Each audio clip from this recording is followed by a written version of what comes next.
उसके बाद हम लोग को खरीदी बंद करना पड़ेगा। उसके बाद खरीदी हमको बंद करना पड़ेगा। शासन से निवेदन है कि परिवहन के लिए उचित कार्रवाई करें और फूड कंट्रोलर साहब से भी अनुरोध है कि वो इस बारे में बात से प्रशासन से अनुग्रह करते हैं कि जितना जल्दी हो सके धान का उठाव करें, नहीं तो हम लोगों को ज़्यादा परेशानी भोगना पड़ेगा।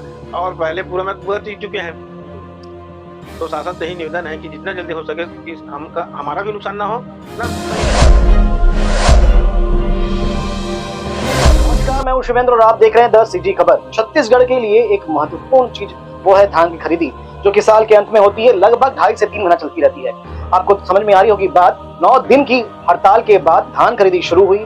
जिन बातों को लेकर प्रबंधकों ने, सहायकों ने हड़ताल की थी और वो चित्र सामने में आ रही है, उनका मुख्य विषय था सुखद और उठाव। और आज भी वही स्थिति बनी हुई है कि लगभग 4 तारीख के बीतने तक भी उठाव की स्थिति दुर्ग जिले में नहीं हो रही है।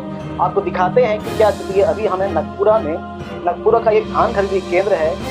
बहुत ज्यादा जगह तो नहीं है, फिर भी एक पर्याप्त केंद्र है। व्यवस्थित ढंग से इन धानों को रखा गया है, तब जाकर इतने धान यहाँ पर आ पाई है। पर अब लगता है कि यहाँ पर और खरीदी करना संभव नहीं है। लगभग अमूमन यही स्थिति जिले के अन्य क्षेत्रों में भी इसी प्रकार की बनती जा रही है। कल भी हमने आपको कुछ केंद्रों को दिखाया था, वहां पर भी यही स्थिति थी। पर अगर यह उठाव नहीं होगा तो जैसा कि बाकी प्रबंधकों का कहना था कि उन्हें खरीदी रोकनी पड़ेगी, और ऐसी ही स्थिति यहाँ पर भी है। अभी हमारे साथ प्रबंधक हैं, इनसे बात करते हैं। जी, क्या नाम आपका? रंजीत कुमार निशा। रंजीत भाई, तो कितनी खरीदी अभी हो चुकी है? कितने किसान हो चुके हैं? अभी टोटल 422 किसानों का खरीदी हो चुका है और 1960 किसान टोटल है। तो अभी मैं देख रहा हूँ आपके केंद्र में तो जगह ही नहीं है। अब 2 दिन का और करेंगे, गुरुवार और शुक्रवार का। उसके बाद आज रात में हम लोग लेटर जारी करेंगे कलेक्टर महोदय जी को।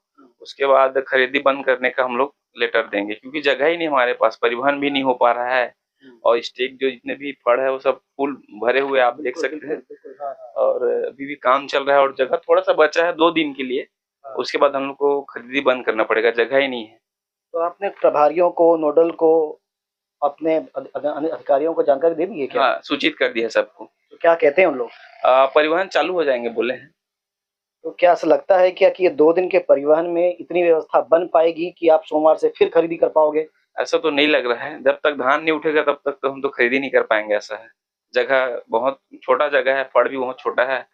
और एक दिन में हम लोग 5000 धान मतलब बोरे लेते हैं, तो जगह छोटा हो जाता है। तो देखिए ना, बहुत भीड़ है, इधर उधर सब साइड देख देख के बना रहे हैं। तो अमूमन ये स्थिति अन्य केंद्रों में भी है। चलिए और चलते हैं और केंद्रों में चलते हैं, वहां देखते हैं कि क्या स्थिति बन रही है, कब उठाव शुरू होगा। ये उठाव जल्द से जल्द शुरू होना जरूरी भी है, क्योंकि सुखद की स्थिति बनती है और उसकी जिम्मेदारी प्रबंधकों के पास।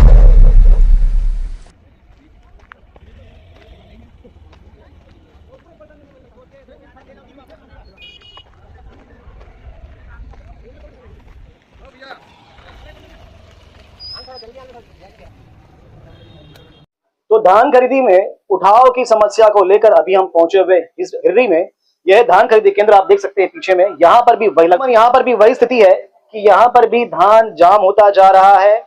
और अब तक प्राप्त जानकारी के अनुसार अगर जल्द से जल्द उठाव शुरू नहीं हुआ तो यहाँ पर भी स्थिति विकट बन सकती है। जैसा कि अभी हमने बताया था आपको, नगपुरा में लगभग ये तय कर लिया गया है कि सोमवार से वो धान खरीदी बंद कर देंगे। यहाँ समझते हैं क्या स्थिति है। हमारे साथ में प्रभारी महोदय हैं। भैया, क्या नाम? जी, मेरा नाम संतोष साहू है। संतोष जी, अभी कृषक अपने पास में हो, कितनी लोग खरीदी कर चुके हैं? हमारे यहाँ टोटल कृषक, पंजीकृत कृषक है 1021 कृषक, जिसमें से अभी 269 किसान अभी धान बेच चुके हैं। आज लगभग हम 27 किसानों का आज टोकन है, जिसमें 1230 कुंटल का धान आना है आज। और अभी हमारे पास यहाँ बम्पर लिमिट से ज्यादा धान रखा हुआ है। और जो लिमिट दिए हैं सोसाइटी में 1100 क्विंटल का, अगर इस लिमिट में खरीदी करेंगे तो इस हफ्ता तक ही खरीदी हो पाएगा। उसके बाद खरीदी हमको बंद करना पड़ेगा, क्योंकि जो व्यवस्था है वो अब पूरा चबूतरा भर चुका है। अब ड्रेनेज के माध्यम से हम लोग नीचे में उसका रख रखाव का रख रहे हैं, लेकिन ज्यादा दिन तक रखने की स्थिति नहीं बन पाएगी। तो हम निवेदन चाहेंगे कि हमारा धान का उठाव जितना जल्दी हो सके उठाव किया जाए और धान खरीदी को सुचारू रूप से चलाया जाए। वैसे तो मौसम अभी साफ हो गया है, पर मान लीजिए अचानक कहीं बारिश हो जाती है तो अपने पास व्यवस्थाएं कैसी है? जी, हमारे पास अभी लगभग 25 से 30 त्रिपाल रखा हुआ है और ढक के रखे थे। आज मौसम खुला है तो वो त्रिपाल हटा दिया गया है। बाकी व्यवस्था सुचारू रूप से चल रहा है। जैसा आपने भी सुना कि यहाँ पर भी अमूमन वही स्थिति है कि अगर उठाव नहीं होता है तो यहाँ पर भी धान खरीदी बंद करनी पड़ेगी। फिलहाल इनके पास तो एक हफ्ते का समय है। कुछ कृषक हमारे साथ में है। भैया, टोकन वाली बात बार बार सुनने में आ रही समस्या, तो टोकन वाला दिक्कत है क्या? दिक्कत है। इस टाइप की दिक्कत है भैया? वो सर्वर उनको कंप्यूटर वाले को सर्वर नहीं घूमता रहता है। हाँ। अच्छा भैया, आपके कुछ समस्या है, टोकन की दिक्कत टोकन है? की दिक्कत। आपके टोकन कटे कि नहीं? मोर तो कट गए, कट गए हैं। लाभ था। कितना घाम आए के बाद कटे हैं? अब वो मैं तेके बार में आम शुरू में कट गई से। किस्मत अच्छा रही इसलिए। हाँ, शुरू हरे। ठीक ठीक। अभी थोड़ा सा दिक्कत है, प्लस सर्वर के भी बहुत दिक्कत होते यहाँ। क्या नाम है? सर्वर की कहा धर्म सिंह यादव। हाँ, तो टोकन कट गए भैया? नहीं कटे दाऊ ऐसे का काम बता थे। वाइज वर्क की काय हम है। हाँ। आवाज घूमते छे अभी। सर्वर के मौसम बेला वही मन बताही भैया मैं कल बताऊंगा। अच्छा, तो कितना बार आए हो टोकन कटाए बार? और 2-3 घाव हो गएगा आवाज ऐसे क्या? आए बार तो ये समस्या भी वो करी तो वो सर्वर नहीं रही। अब वो बेचारा वो का कट रहे कंप्यूटर वाले है ऐसे हो गए। कंप्यूटर का करी। भैया, आपका हो गया? मेरा कोई प्रॉब्लम नहीं हुआ है भाई। एक बार में टोकन कट गया? एक बार में टोकन। और आज बिक भी गया? हाँ, आज भी है। तो सभी प्रकार की बातें हैं। कुछ लोगों को टोकन की समस्या आ भी रही है, क्योंकि ग्रामीण क्षेत्रों में बहुत ज्यादा मोबाइल चलाने वाले लोग नहीं होते, सामान्य लोग होते हैं, तो उनको दिक्कत आ रही है। पर जैसा कि जानकारी है, कुछ केंद्रों में टोकन का काम मैनुअल शुरू कर दिया गया है। अब हाथ से टोकन काटे जा रहे हैं। अगर यही व्यवस्था सब जगह लागू हो जाए तो मेरे ख्याल से सुचारू रूप से व्यवस्था चल पाएगी। और केंद्रों में चलते हैं, देखते हैं अभी क्या स्थिति है। खासकर ध्यान देंगे कि परिवहन की क्या स्थिति है। तो अभी हम पहुंचे हुए हैं बिरेझर धान खरीदी केंद्र में। ये केंद्र एक सामान्य केंद्र है। यहाँ पर जो लिमिट है, जो खरीदने के जो लक्ष्य है, वो है 46,966 और अब तक प्राप्त जानकारी के अनुसार लगभग 10,435 क्विंटल की खरीदारी हो चुकी है। कुल पंजीकृत किसानों की संख्या 800 है, जिसमें 217 किसानों ने धान का विक्रय कर दिया है। और आप मेरे पीछे देख सकते हैं कि यहाँ भी अमूमन स्थिति वैसी ही है जैसे बाकी केंद्रों में है। बहुत व्यवस्थित ढंग से धानों को जमाया गया है, रखा गया है, पर इसके बावजूद भी ये जगह जो है ये अपर्याप्त होगी।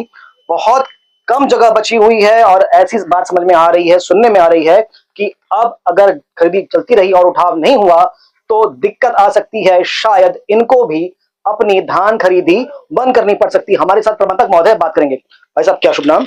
जी, मेरा नाम तुमन सिंह हरमुख है। मैं सहायक प्रबंधक बिरेझर में 2019 से कार्यरत हूँ। खरीदी की स्थिति ऐसा है कि अभी रखने के लिए जगह आने वाले सप्ताह में दिक्कत हो सकती है। शासन प्रशासन से निवेदन है कि परिवहन के लिए उचित कार्रवाई करें और फूड कंट्रोलर साहब से भी अनुरोध है कि वो इस बारे में पहल जल्दी से जल्दी करें।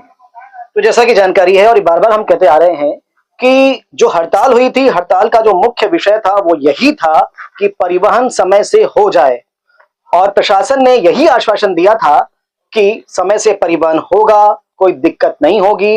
यूं तो 72 घंटे वाली बात को हटा दिया गया था, लिमिट खत्म कर दी गई थी, पर आश्वासन दिया गया था कि परिवहन की दिक्कत नहीं होगी। पर आज 4 तारीख हो गई है, 4 दिसंबर हो गया है, 14 से खरीदी शुरू हुई है, पर आज भी कहीं भी दुर्ग जिले में परिवहन नहीं हुआ है। एक बड़ी समस्या बनते जा रही है। ऐसी स्थिति में निश्चित ही बहुत सारे केंद्रों में धान खरीदी रुक जाएगी। आगे चलते हैं, देखते हैं और केंद्रों में कि क्या स्थिति बन रही है धान खरीदी की।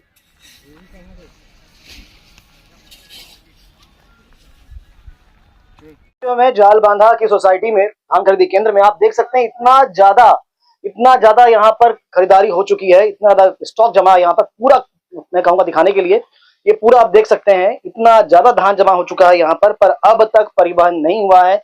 हम बार बार इस विषय को कह रहे हैं कि अगर परिवहन नहीं होगा तो ये जाम की स्थिति बन जाएगी और उस दशा में धान खरीदी आगे नहीं हो पाएगी। लगभग 3 से 4 केंद्रों में हमने जो जायजा लिया है वो यही बताता है कि अगर उठाव नहीं होता है, परिवहन नहीं होता है, तो धान खरीदी शायद बंद ही हो जाएगी। आइए सुनते हैं यहाँ प्रबंधक महोदय से, उनका कहना क्या है कि कब तक धान खरीदी कर पाएंगे। तो प्रबंधक हमारे साथ है, जानते हैं कि किस प्रकार खरीदारी हो पाएगी। जी भाई साहब, क्या आपका नाम? नमस्कार जी। खरीदी तो 14 नवंबर से अभी तक ठीक ठाक है और बफर लिमिट से 4 गुना अधिक हो गया है। तो शासन से प्रशासन से अनुग्रह करते हैं कि जितना जल्दी हो सके धान का उठाव करें, नहीं तो हम लोगों को ज्यादा परेशानी भोगना पड़ेगा। और पहले पूरा में बुआ चीज चुके हैं, तो शासन से ही निवेदन है कि जितना जल्दी हो सके कि हमारा भी नुकसान ना हो, ना समिति के ना हो। तो अभी जो हम देख रहे हैं आपके केंद्र में पूरी तरफ कहीं मुझे जगह दिख नहीं रही है। आपने काफी व्यवस्थित ढंग से धान रखा हुआ है पर फिर भी जगह नहीं है। तो ये अब कब तक आप ये खरीदारी कर पाएंगे? अभी लगभग 2 दिन करेंगे, उसके बाद अगर परिवहन नहीं होता है तो हम बंद कर देंगे खरीदी। तो 2 दिन यानी गुरुवार शुक्रवार खरीदारी होगी, सोमवार से खरीदारी बंद। बिल्कुल बिल्कुल जी सर। तो आप सुन रहे हैं कि जैसा अन्य केंद्रों में हमने सुना वैसी ही स्थिति यहाँ भी बन रही है। यहाँ तो अन्य केंद्रों की अपेक्षा ज्यादा स्थिति खराब है, क्योंकि 30,000 क्विंटल से ज्यादा खरीदारी हो चुकी है। अब जगह यहाँ पर नहीं बची है। हमारे साथ प्रतिगत अधिकारी अध्यक्ष महोदय भी हैं। महोदय, इतनी ज्यादा खरीदारी हो चुकी है पर उठाव नहीं हो रहा है, क्या कहेंगे? वही परेशानी है, उठाव होना चाहिए, खरीदारी अच्छा हो रहा है और इससे जगह की समस्या हो रही है। तो शासन से क्या आग्रह करना चाहेंगे? बस शासन से ही आग्रह है कि जल्दी उठाव करे, परिवहन करे, ताकि हम लोग जगह मिले और धान खरीदने के लिए। तो जैसा कि आपने देखा, हमने लगभग 6 से 7 केंद्रों की वस्तु स्थिति आपको दिखाई है, पर सब जगह स्थिति वैसी ही है। ऐसा लग रहा है कि शासन ने दबाव पूर्वक धान खरीदी शुरू तो कर दी है, पर उठाव की पूरी तैयारी शासन के पास नहीं थी। पर ऐसी स्थिति में ऐसा लगता है कि जो कांग्रेसी आरोप लगा रहे हैं, यूं तो विपक्ष आरोप लगाता ही रहता है, पर चूंकि वो आरोप लगा रहे हैं और उनके आरोप कहीं ना कहीं सच साबित हो रहे हैं कि धान खरीदी की पूरी तैयारी शासन की नहीं थी। धान खरीदी संबंधित और खबरें आप तक पहुंचाएंगे। बने रहें द सीजी खबर के साथ। धन्यवाद।